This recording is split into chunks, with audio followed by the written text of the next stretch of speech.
I also recall you have an experience accrediting hospitals in Korea besides Seoul National University Bundang Hospital, correct? Right. Could you share about that experience and highlight interesting differences you found compared to hospitals here in the United States, whether it be the business side or the clinical aspect? I think one of the main differences, and it's not just Korea, it's any country outside of the US where there is not a mandate for someone to be accredited. I Mhm. think that people make a choice to review their organization and take a risk to be able to meet international standards. So I think Korea falls into that category. Also, Korea is very fortunate that there are many famous physicians, both in Mhm. South Korea and in other countries, Mhm. that are physiatrists or physical medicine and rehab physicians who are very well known and very attuned to what is a quality service. I Mhm. think one of the things that was not difficult, but different is your funding source is very different. And Mhm. when people get into rehabilitation. I also think that CARF is something that there's not one person to do it. It needs to be everybody on all levels of the organization. And I think many countries, it's more top heavy with leadership and not necessarily the frontline staff. Mhm. But leadership has to drive and endorse change, but it's frontline staff that have to actually implement it. So That's true. I think one of the things that's important is that, and I saw it as the programs developed, that they brought in more of the people who are frontline staff. And I think that's a critical difference that we find. And even here in the States, it's sometimes difficult for leadership to let go and to see what frontline staff can do. So as clinicians, it's important that you're able to support new concepts and Mhm. not be resistant to Mhm. change. And so change is a difficult thing for every level, and Mhm. CARF is a change process. No matter how you look at it, it's a change process, no matter what country we're in. So there weren't, I always have said that rehab is a very small world, Mhm. and that uh, having had the advantage and the opportunity to travel to so many different places and help people get ready for CARF, the issues are basically the same no matter where you go. It's Okay. the funding that's different or the regulations that are different. That's very interesting. So you talked about the funding aspect of it. How different is it? Can you specify it so that we can understand the differences that you've understood because we're not really familiar with how the funding process is in the United States compared to Korea. Well, here in the US, we have so many different funding sources. Hmm. There's not only one. We have the government ones, which are Hmm. Medicare, Medicaid, Medi-Cal, and Access. So those are certain types of funding. But then we have multiple third-party funders, some that are very supportive of CARF, others that are not. We have workers' comp, which is a totally different animal of someone gets injured at work and you've got a lot of funding there. People love workers' comp here in the US. So it's not so much the government directing what'll happen. There's limitations of how long someone can stay in rehab. And certainly in the years, it's been 50 some years that I've been involved in rehab, and the changes where you could have someone for 6 to 8 weeks with a stroke, and now you're lucky if you have them 7 to 9 days. Right. So definitely, I don't know that the US is a great example, but Hmm. also countries that are more socialized or have limited funds are finding the same issues, that the lengths of stay are very short, that you want to get people back into the community. And I think it's important. I think people do better in their own communities and their home, but then Hmm. people need to want to go to rural areas where many people live. And that's hard for young clinicians to want to do that as well. Hmm. I think that through COVID, what people learned is that we can use technology. Hmm. It's not the best, but it is a way to reach people in more remote areas.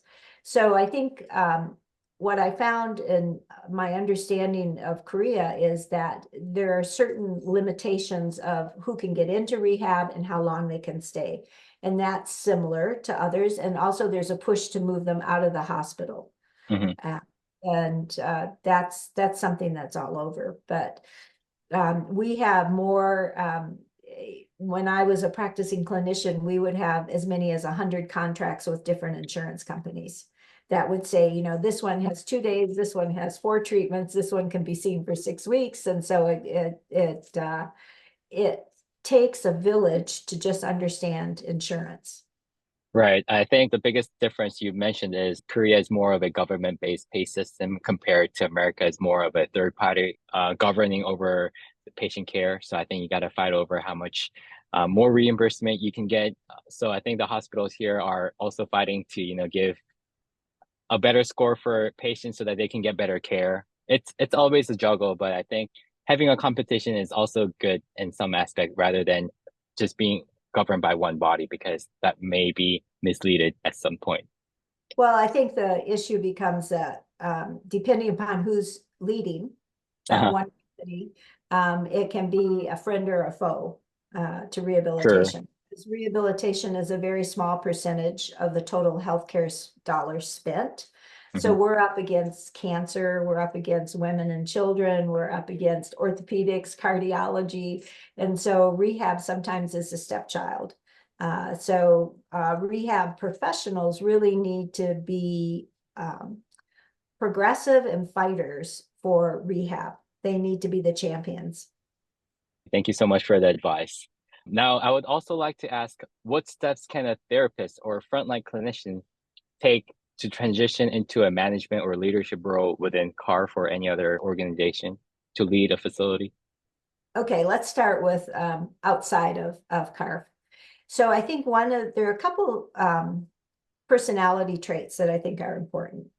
One, curious, that someone needs to be curious about how things are working. They need to be dynamic listeners so that they can hear what's happening within an organization.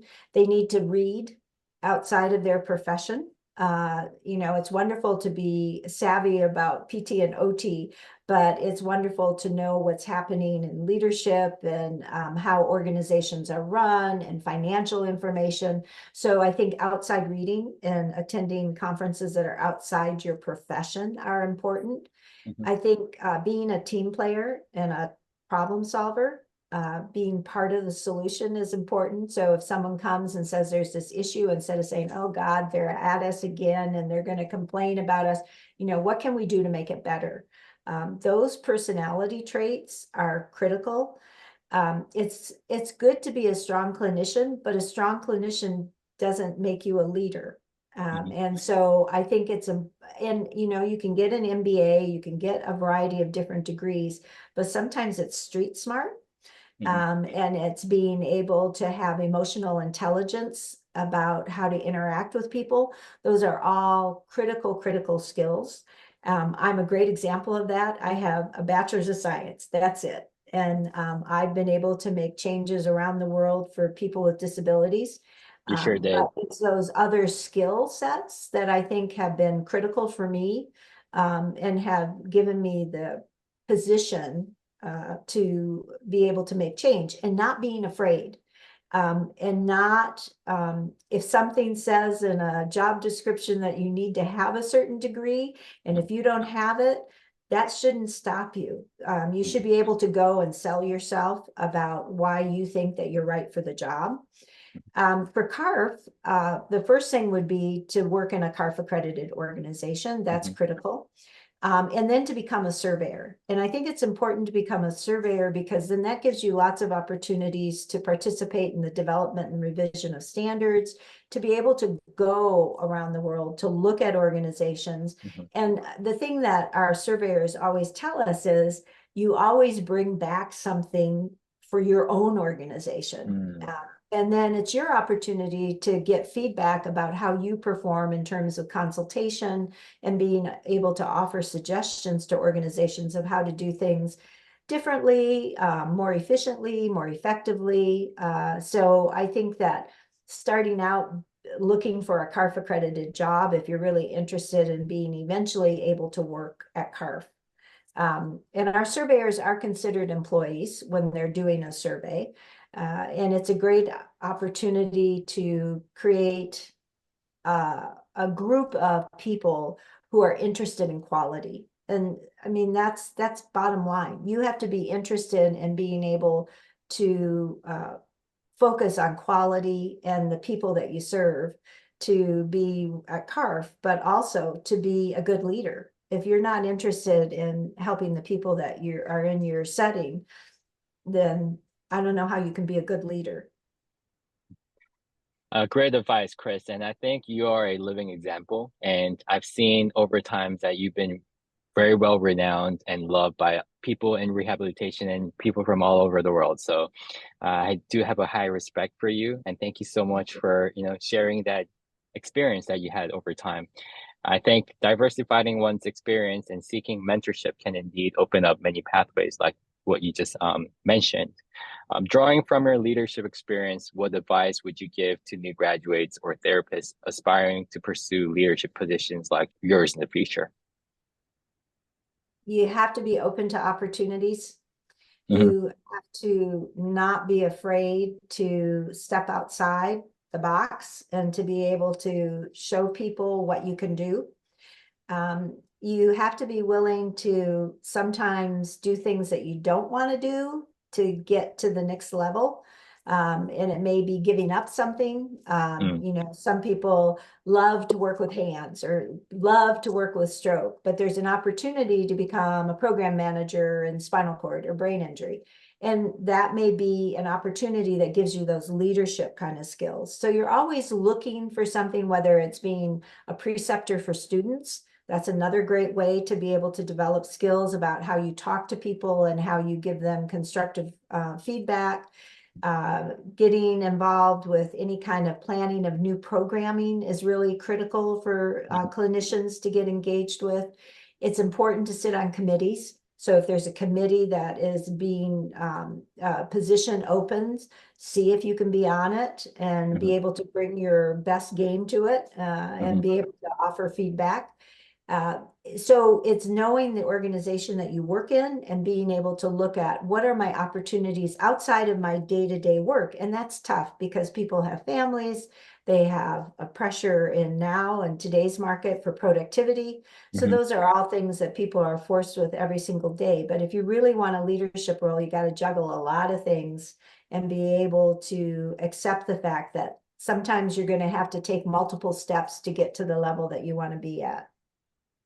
That's very insightful. And I think continuous learning and adaptability are key in our ever evolving field of rehabilitation or any other field in this world.